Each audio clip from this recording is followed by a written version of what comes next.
Olá, seja bem-vindo ao canal da Associação Espírita Lauro Machado. Nosso vídeo já vai começar, mas antes, gostaria de pedir para não se esquecerem de curtir, se inscrever e acionar o sininho das notificações para receber os avisos de nossos vídeos.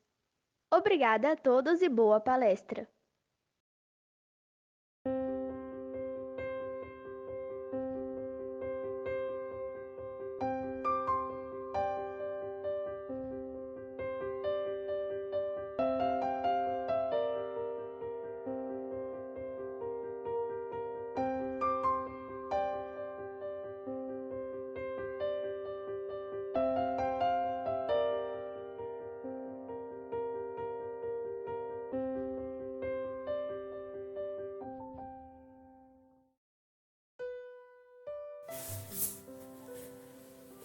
Olá, sejam todos bem-vindos a mais uma palestra da Associação Espírita Lauro Machado. Nós estamos com os temas do livro Ilumina-te, de Divaldo Franco, intuído pelo espírito de Joana de Ângeles. Antes de iniciarmos a nossa conversa sobre o tema de hoje, gostaria de pedir licença para que pudesse ler uma das mensagens do livro Lições de Luz, de André Luiz. O homem e seu excessivo apego. Acho que essa leitura vai colaborar para que a gente possa refletir um pouco melhor sobre a mensagem de hoje. Vamos a ela. Inebriado pelas ofertas que as vitrines do mundo expõem, o homem, quase como um automato, estipula como objetivo da sua vida a conquista de grande número de aquisições materiais e parte em seu encalço, muitas vezes sem noção alguma de sua condição de ser espiritual. Com o pensamento enquistado de anseios puramente materialistas, que compromete sua expectativa de vida futura, só dá ensejo ao que acredita ser fonte de felicidade. Ainda que isso, muitas vezes, oblitere seus valores morais. Assim, passa décadas de sua existência gastando suas energias para alimentar o consumismo de uma sociedade que se nutre de coisas temporais, vazias do sentido, ou seja, ter para que os outros vejam. Em alguns momentos, emergem de sua consciência, temporariamente, sombreada por interesses menores, vislumbres de sua essência divina. Mas a eles não dá crédito, por não estar verdadeiramente ligado à sua natureza de filho bendito do Pai. E ainda que experimente esses vislumbres nos momentos de percepção espiritual, não consegue avançar, não consegue enxergar, não consegue ver, pois não tem força para libertar do jugo denso e hipnótico de um tempo intimamente ligado aos valores pecuniários.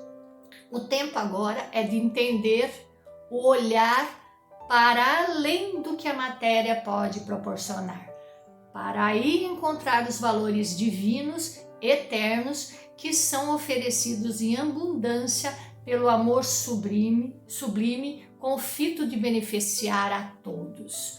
O tempo é de olhar além do horizonte poluído pelo egoísmo e pela vaidade, gestores de dificuldades futuras, fios invisíveis no movimento do homem no plano material, mas que no âmbito espiritual tecem redes onde o espírito se verá prisioneiro de si mesmo, de seus pequenos padrões morais, dos quais deverá se libertar no futuro em favor de seu anseio real de conquistar a felicidade. Empenhar-se em obter os recursos materiais necessários à sua existência é dever de todo espírita cristão, que deve laborar com alegria e gratidão para desfrutar de conforto e adequadas condições de saúde, educação e entretenimento, mas sempre mantendo a postura alinhada às leis divinas, para que comportamentos menos dignos não venham ferir suas conquistas espirituais que são eternas. Zelar pelas posses decorrentes do trabalho honesto em face da vida que o cerca em seu processo de evoluir é dever do espírito encarnado. Mas todo esforço deve ser dirigido para que seus recursos também sejam usufruídos pelo próximo que aguarda por auxílio que possa minimizar suas dores. Cada ser é dotado de possibilidades sem conta, tesouros imensos que o capacitam à extraordinária prodigalidade. Mas, para tanto, é necessário dar livre curso às capacidades benditas que o qualificam inquestionavelmente como filho de Deus. É necessário dar livre curso às capacidades benditas, a capacidade de ouvir, de falar, de pensar, de andar. Hoje falaremos sobre a capacidade de ver ou de não ver. Essa leitura, ela nos trouxe a mensagem, várias mensagens, mas dentre elas uma mensagem que é usar os recursos que temos, sejam eles recursos natos, inatos ou adquiridos. Vamos fazer então um link com o nosso capítulo de hoje do livro. O nosso capítulo de hoje tem o tema cegueira espiritual. Para falarmos da cegueira espiritual, vamos primeiro falar do que é uma cegueira. A cegueira é um problema orgânico, é uma dificuldade orgânica, É a ausência da visão, Todos nós sabemos a importância da visão.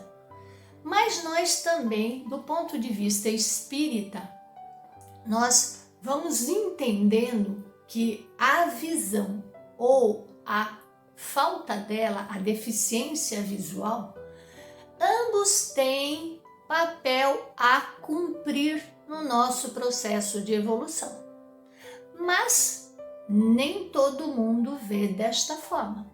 Literalmente ver, no sentido de perceber, de compreender, de saber qual é o valor disso. Então, a cegueira, ela pode ser uma prova especial ou uma necessária expiação, ambas com o papel de ajudar na evolução espiritual.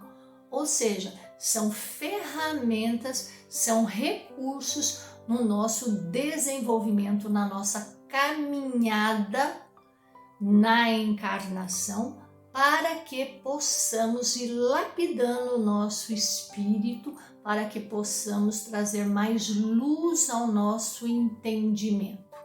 Nós vamos ver que existem pessoas que, quando são acometidas de uma cegueira, seja ela inata ou desenvolvida ao longo dos anos por alguma infecção ou por algum acidente, e perdem a visão, elas vão ser provocadas a reagir a essas condições.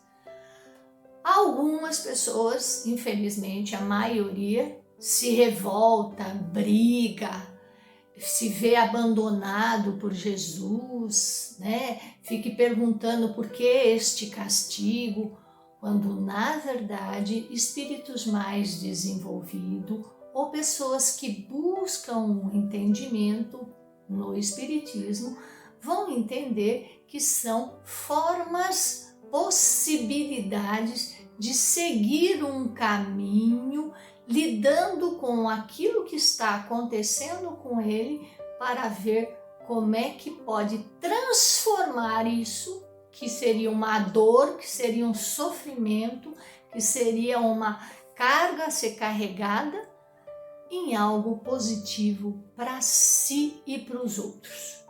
Nós veremos 2 exemplos importantíssimos na história. Vamos falar sobre Louis Braille. Tenho certeza que a maioria já ouviu falar sobre Braille. Vamos falar um pouco da história de Braille. Louis Braille nasceu em 4 de janeiro de 1809, na pequena cidade francesa, cerca de 45 quilômetros de Paris, no ano de 1812, ao brincar como de costume na oficina de seu pai, feriu o olho esquerdo ao tentar perfurar um pedaço de couro com objeto pontiagudo, causando grave hemorragia. O ferimento infeccionou e, como não havia auxílio médico eficaz para eliminar o centro de infecção, alguns meses mais tarde, a infecção atingiu o outro olho e a cegueira total o cometeu. Ele estava então com 5 anos. Então veja bem, ele nasceu vendo e acabou perdendo a visão aos 5 anos.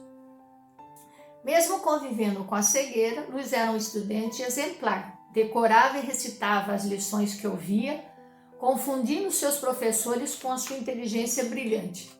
Aos 10 anos, ele conseguiu uma bolsa de estudo, uma bolsa de estudos no Instituto Real dos Jovens Cegos em Paris. Na instituição, o ensino consistia em fazer os alunos repetirem as explicações e os textos ouvidos. Luiz dedicou-se profundamente aos estudos, à recreação também, porque fazia parte da vida escolar.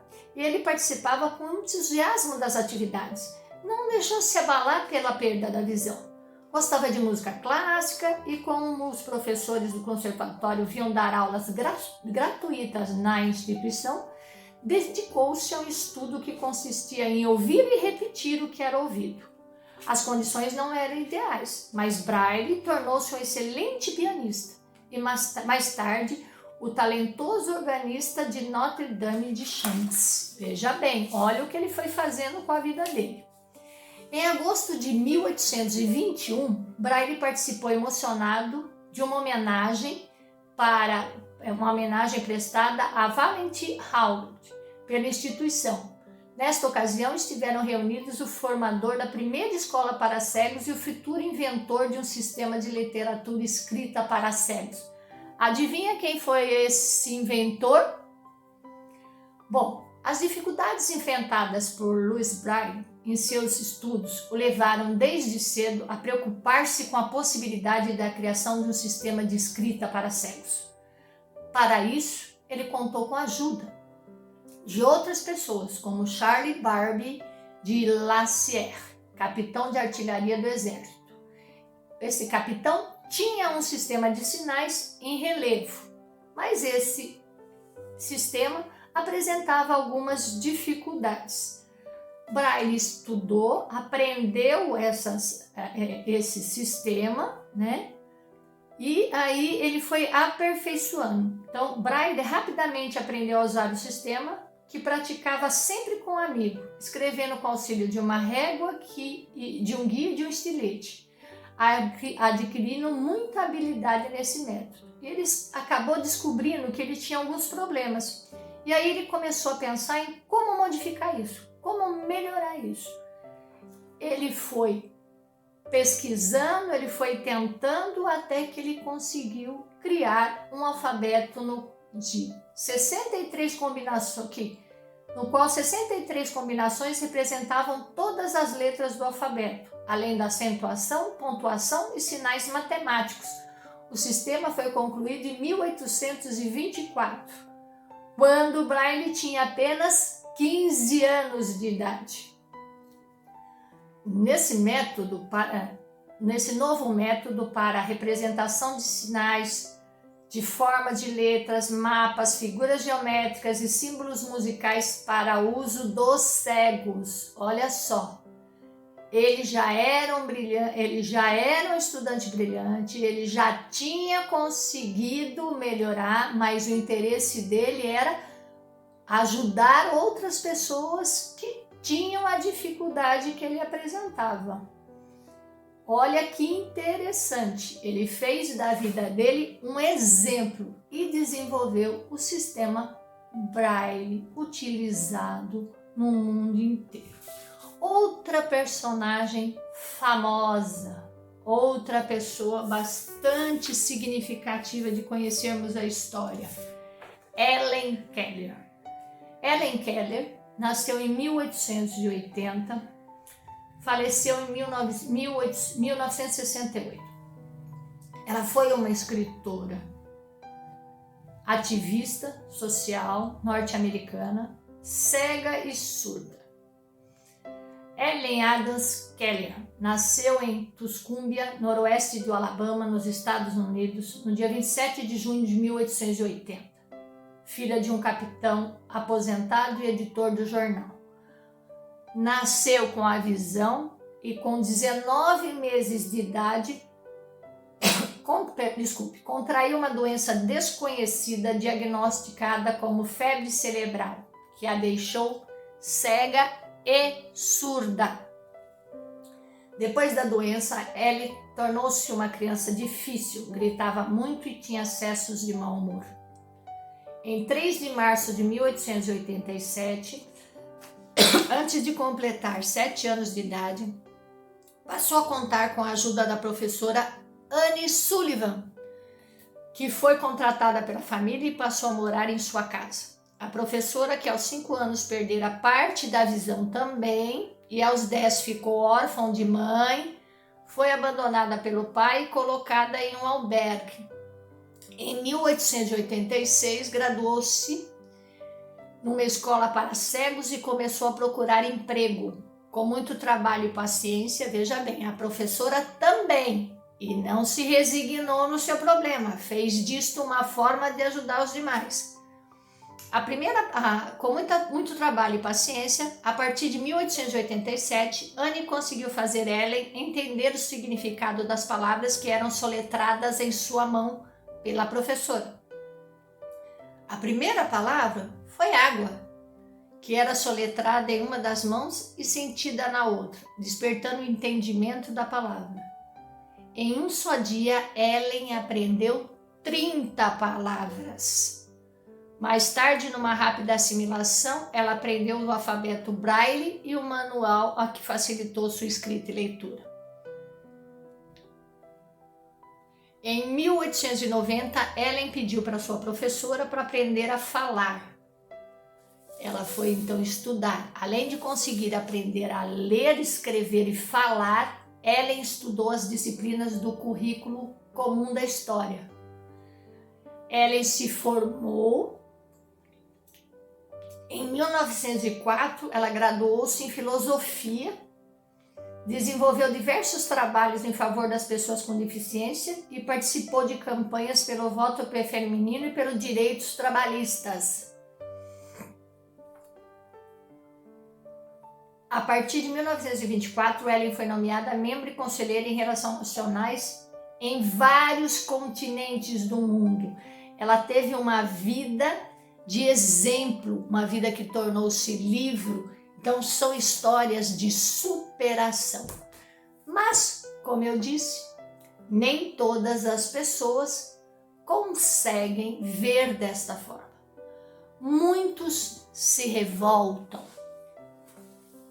Muitos, apesar de terem a visão preservada, ainda possuem traves nos seus olhos, entraves, e até mesmo não conseguem enxergar o que de fato tem valor nesta nossa caminhada terrestre. Desde a época de Jesus, nós vemos em várias passagens da vida de Jesus que ele curou muita gente, inclusive pessoas que tinham cegueira. Entretanto, ele sempre dizia, é sua fé que te curou. Nós sabemos que fé é muito importante, mas a fé naquilo que temos que respeitar, que temos que aprender. Temos muita fé e devemos ter de que tudo que nos acontece, ele é em busca e em consonância com as possibilidades e as necessidades de vivermos experiências que vão nos amadurecer, nos aprimorar como pessoas e como espíritos em busca da luz. Nós vemos numa das passagens de Jesus que era sempre questionado, né? Jesus sempre foi muito questionado pelas pessoas que se diziam letradas, que se diziam inteligentes, mas que eram cegas pelos verdadeiros valores. Então nós vemos que em alguns momentos chegavam as pessoas que adquiriram a visão, né? E perguntavam: será que foi o mensageiro de Deus ou será que foi Satanás? E alguns respondiam, né? Se for Satanás, eu não sei. Eu sei que eu não via e hoje vejo. Então, que há possibilidades da gente ver, enxergar a todo e qualquer momento, né? Obviamente que nós não estamos falando apenas da cegueira orgânica. A cegueira orgânica, às vezes, há recursos que podem auxiliar, ampliar, se a questão é uma visão subnormal, ou quando há cegueira, a gente sabe que não há cura para a cegueira orgânica. Mas nós estamos falando da cegueira orgânica para dizer que mesmo com cegueira orgânica material, existem esses exemplos, como acabamos de ver, da Helen Keller e do Louis Braille, e tantos outros que conhecemos. O próprio Chico foi perdendo a visão ao longo do tempo e continuou com a sua missão. Assim como existem alguns outros desconhecidos que também o fazem. Mas, como eu falei no início, muita gente não faz disso uma possibilidade de repensar a vida, de buscar outras formas. Nós vimos, né, nas imagens colocadas sobre Helen Keller, que ela ia ver o perfume de uma flor, né? Que ela ia tentar descobrir um conto ou uma música, né? Ela se abriu, ela foi desenvolvendo outras sensações para entender o mundo e colaborar com o mundo, né? Não só para melhorar a sua condição, mas para melhorar a condição de outras pessoas. E nós sabemos que nós estamos aqui, como uma leitura do início da nossa conversa de hoje, né? Que os nossos recursos não devem ser só para nos trazer bem-estar, mas para que possamos estar bem, para que assim possamos auxiliar outras pessoas também. Então, nós vamos ver que a cegueira espiritual, que é o nosso tema de hoje, é a cegueira que infelizmente acomete muitos de nós.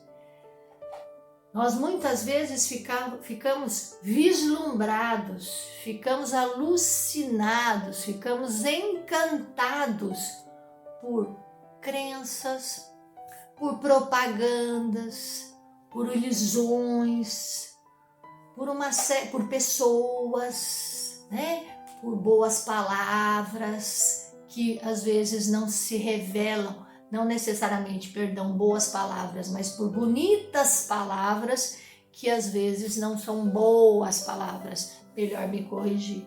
Então nós vemos que a cegueira espiritual, ela faz parte do cotidiano de muitas pessoas, né? É ter uma visão ampliada da vida, né? Poder ver com clareza, poder buscar o entendimento, poder desmistificar as coisas, né? nós vamos ver que muitas vezes nós temos como se fosse um véu cobrindo a nossa visão, deturpando entendimentos, né? Por exemplo, muitas crenças nos engessam, muitas crenças são repletas de dogmas que se transformam em lei, né? Que se transformam em formas de dominação, de formas de conduzir o outro e algumas vezes até de manipular o outro. Então, a cegueira espiritual é algo extremamente sério. A cegueira espiritual faz com que a gente não perceba que existe vida além da morte, de que o aqui e agora é tênue, o aqui e agora é importante, mas ele faz parte de um conjunto maior. O aqui e agora se constitui etapa de uma caminhada, né? E muitas vezes se age como um adolescente impulsivo de que acha que é tudo ou nada, eu tenho que viver o máximo possível hoje, porque depois eu morro. E depois morre e acaba? Sabemos que não. Sabemos que não, sabemos que tem consequências nossos atos, que não são castigo, são possibilidades de reparação, são possibilidades de nova aprendizagem para que dessa vez aprendamos a fazer coisas de uma forma mais justa, mais igualitária, mais solidária, com mais carinho, com mais compaixão, com mais amor. Então é fundamental que possamos tirar esses véus que cobrem a nossa mente, véus que não só cobrem os nossos olhos, mas que cobrem e recobrem a nossa mente, nos impedindo de perceber o verdadeiro valor das coisas, das pessoas e da existência encarnada, que é a grande possibilidade de aperfeiçoamento para que o nosso espírito se torne um espírito de luz, para que possamos alcançar outros níveis de trabalhadores da seara do Senhor. Para que sejamos brilhantes? Não, claro que não. Para que possamos iluminar, brilhantes no sentido de luz, de brilhar, para ajudar que tantos outros possam encaminhar-se também para esta luz. Então nós vemos que o mundo está cercado de pessoas de boa visão, mas cegos para a vida, para as leis divinas, para as leis de Jesus, para os ensinamentos do Mestre. Devemos ter muito, mas muito cuidado com a cegueira.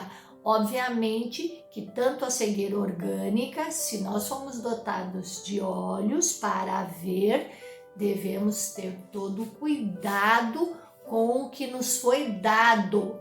Os olhos, os ouvidos, o nariz, o corpo, esse instrumento carnal que foi estruturado e pensado com todos os recursos para nos ajudar nesta caminhada, desde o tamanho, desde a largura, tá certo que interferimos nisso, mas temos que lembrar que tudo são escolha, assim como escolher ver ou estar cego, mesmo tendo capacidade para enxergar. Muitas vezes temos que pôr lentes, algumas vezes lupa, para que possamos enxergar mesmo o que foi escondido, o que está por trás. Muitas vezes nós, quando estudamos, quando fazemos os cursos na casa espírita, nós vamos sendo alertados para que a gente possa ter cuidado no entendimento de várias leituras.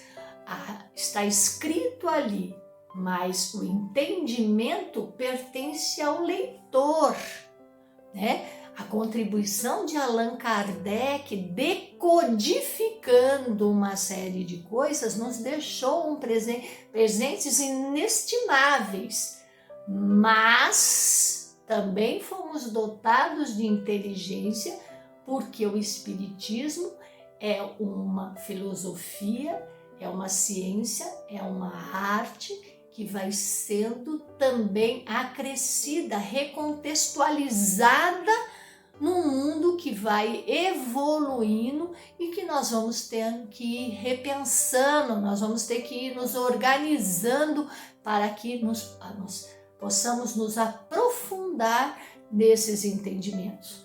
Nós vamos ver que nós partimos do ensinamento de Jesus, nós partimos das escritas que foram deixadas àquela época. E até hoje sabe-se que manuscritos são descobertos. Até hoje sabe-se que nós estamos ainda pesquisando, nós estamos trazendo mais compreensão sobre o mundo que nos cerca, sobre as pessoas que nos cercam.